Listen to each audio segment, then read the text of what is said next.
Armor was designed to prevent death. That was its only purpose. To understand how difficult it was to kill a medieval knight, you must first understand what stood between him and the blade. Not cloth, not leather, but carefully engineered layers of protection refined over centuries of trial, failure, and adaptation. A fully equipped knight was not just a man in steel. He was a system. Closest to the body came the linen shirt, then padded garments, accaton or gambeson-thick layers of quilted fabric designed to absorb shock. These layers alone could stop cuts and reduce the force of blunt impact. Over them rested chainmail, thousands of interlinked iron rings, riveted shut by hand.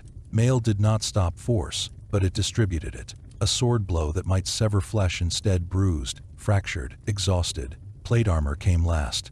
Steel shaped into curves and angles meant to deflect strikes rather than receive them.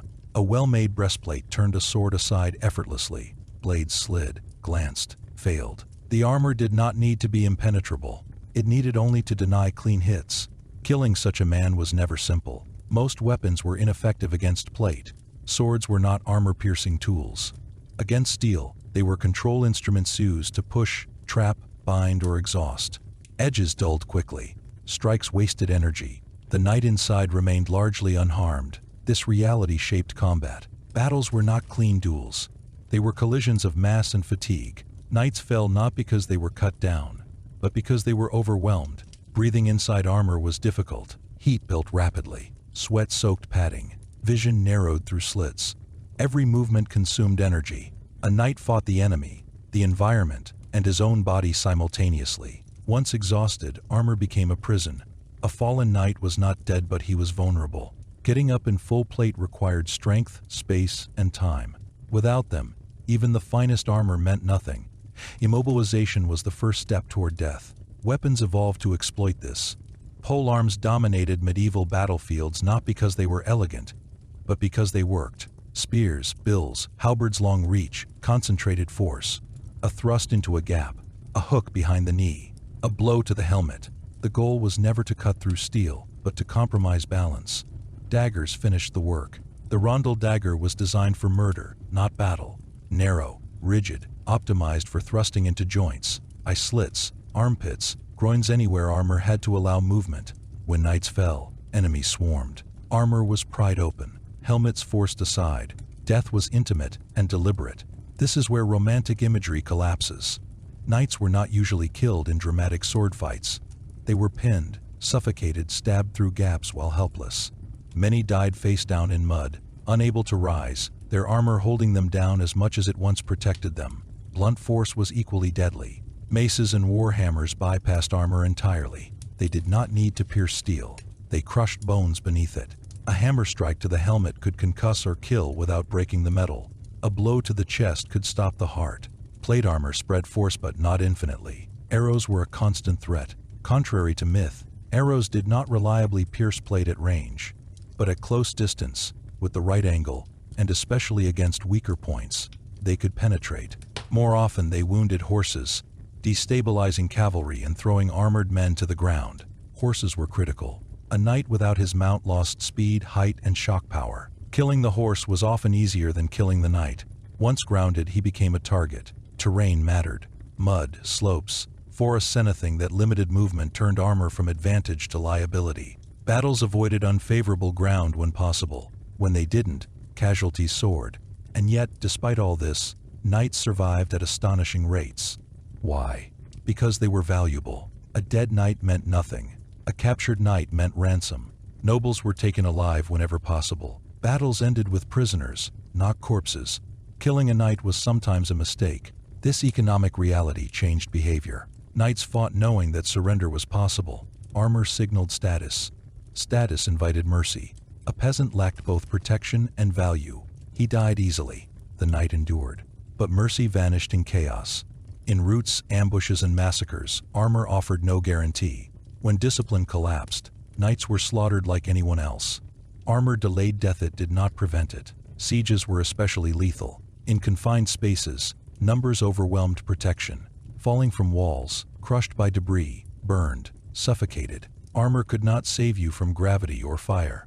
Even disease killed knights as effectively as weapons. Wounds that would be survivable today became death sentences. Infection ignored armor completely. The idea of the invincible knight is a modern illusion.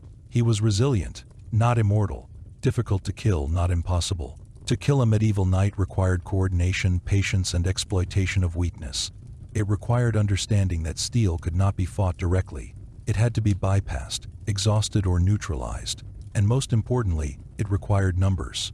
1 man versus 1 armored knight was rarely decisive. 10 men versus 1 knight changed everything. This is why medieval warfare emphasized formation, discipline, and mass. Individual heroics mattered less than control. The knight was powerful but never alone. By the late Middle Ages, this balance shifted. Infantry learned. Weapons adapted. Armor thickened. Tactics evolved. The gap between protection and lethality narrowed. The knight remained hard to kill but no longer dominant. And as the world changed, so did the meaning of armor. It became heavier, more complete, more desperate, because everyone knew the truth. Steel could buy time, but time always ran out.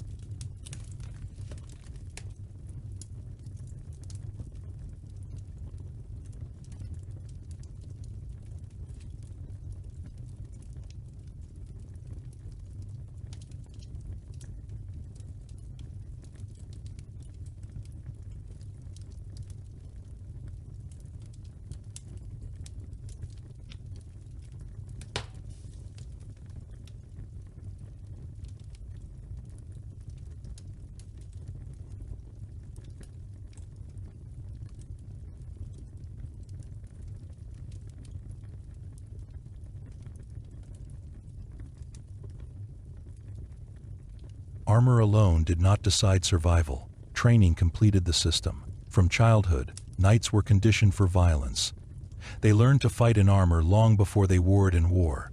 Balance, endurance, controlled aggression, these mattered as much as steel. An untrained man inside the finest armor was still vulnerable. A trained knight turned protection into advantage. Combat drills focused on grappling as much as striking. Once armor negated cuts, fighting became close, brutal, physical. Knights learned to wrestle in steel, to throw opponents, pin limbs, force visors open. The sword became a lever, the shield, a weapon, the body itself, a tool. This is why medieval manuals survive, filled with grapples, locks, and joint breaks. Killing a knight often meant overpowering him, not outdueling him. Control came before execution. Helmets tell this story clearly. Visors narrowed vision. Eye slits were minimal. Protection demanded sacrifice. Peripheral awareness vanished. Hearing dulled. Commands were missed. Confusion multiplied in crowded melees. This is where infantry thrived. A disciplined group could surround a knight, strike from angles he could not see, drag him down. Armor protected from individual blows, not coordinated pressure. Shields locked. Polearms pushed. Bodies crushed inward. Breath disappeared. Panic followed. And panic killed faster than steel. Inside armor, fear was magnified. You could not run easily.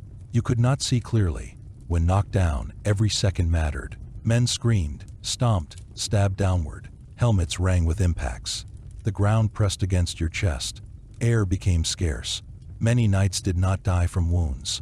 They suffocated. Accounts describe armored men found dead without obvious injuries, face down, pinned by weight, crushed beneath bodies. Armor kept blades out on oxygen too. Weather intensified this.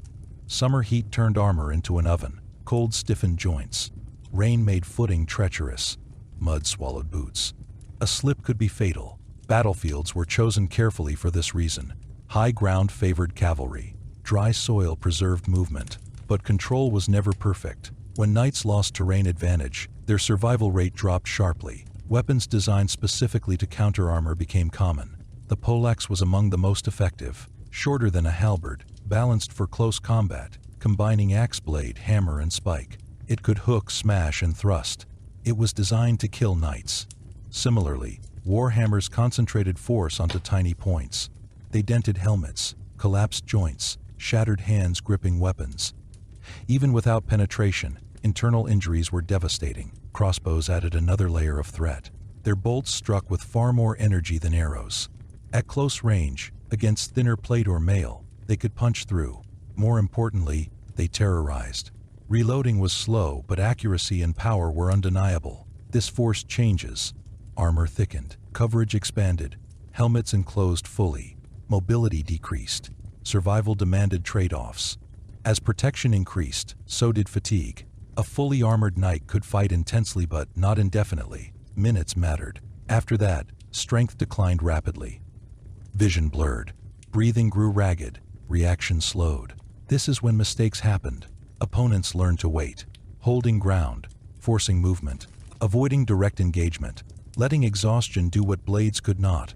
This tactic undermined the myth of heroic combat. Killing a knight was not about bravery, it was about patience.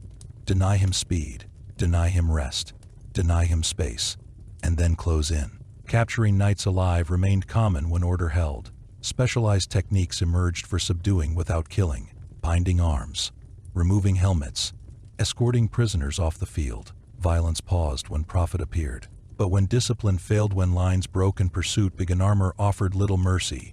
Knights fleeing were hunted, dragged down, killed where they fell. Ransom mattered only when control existed. Some of the bloodiest moments occurred after battles were decided. Sieges created their own nightmare. In breaches and stairwells, armor hindered movement. Fire was used deliberately, burning oil, pitch, collapsing structures. A knight trapped in armor during a fire had no escape. Heat penetrated steel faster than blades. Water was equally lethal. Drowning in armor was swift and unavoidable. Moats claimed lives without resistance. Psychology mattered too. Knights believed in their armor. Confidence sustained them. When that belief cracked, when weapons pierced, when comrades fell, the mental collapse was sudden. Panic spread faster than any army. The effectiveness of killing knights increased over time, not because armor worsened, but because enemies learned. Infantry tactics improved. Weapon specialization increased. Coordination sharpened. The knight was no longer untouchable. By the 15th century, heavily armored men still dominated certain engagements, but only under precise conditions: discipline, support, terrain. When any of these failed, armor became insufficient. And then firearms matured. Gunshot ignored lineage, ignored training, ignored tradition. Plate thickened again, desperately, but the balance shifted permanently. Armor could delay death, not stop it. Yet even as firearms spread, knights continued to die the old way: dragged down, stabbed through gaps, crushed, suffocated, burned. The difficulty of killing a medieval knight was real, but it was conditional. He was hard to kill when protected by formation, terrain, discipline, and order. Remove those and steel alone was never enough. That was the truth medieval battlefields revealed again and again. And it shaped the end of the knight, not through defeat, but through understanding. Steel had limits. And once those limits were learned, survival became a matter of numbers, not nobility. Armor promised survival, but it demanded conditions that war rarely respected. The fully armored knight existed at the edge of a narrow balance: protection versus mobility, endurance versus collapse. As battles dragged on, this balance eroded relentlessly. Heat built inside steel shells, turning padded layers into soaked weights. Vision tunneled, sounds blurred into chaos.